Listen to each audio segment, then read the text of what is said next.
Hi, Amberlee. Thanks for your response to my post.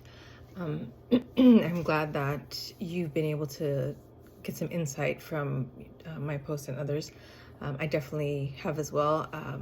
Looking at your post for this week, it was really helpful to sort of understand postmodern critique, not only as sort of a contradiction to the meta narrative, but just also a focus on the other narratives that are out there.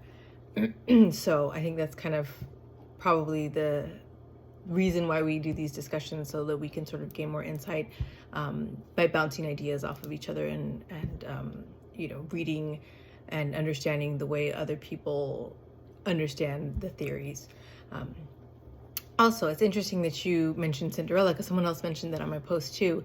And I was thinking about it, and it's almost, I think Cinderella is almost like an anti-Marxist critique, because even though, Cinderella is going against the grain, right? And she's trying to move from the, working class to the bourgeoisie class.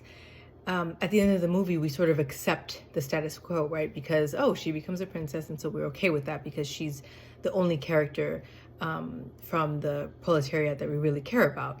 Whereas with Zootopia, it was kind of really just changing the whole narrative. And it was like, it shouldn't be this way, that the prey can only do, sort of like the admin jobs, and the predators only have the positions of power. So that's one of the reasons why I didn't, choose Cinderella. But it's also, when you really think about it, a lot of sort of the like princess type of movies, it's like,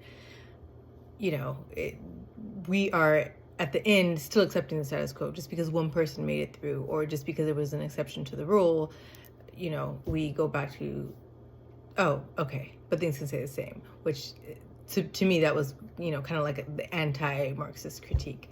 So it was interesting that you brought that up. But thanks for your response to my post.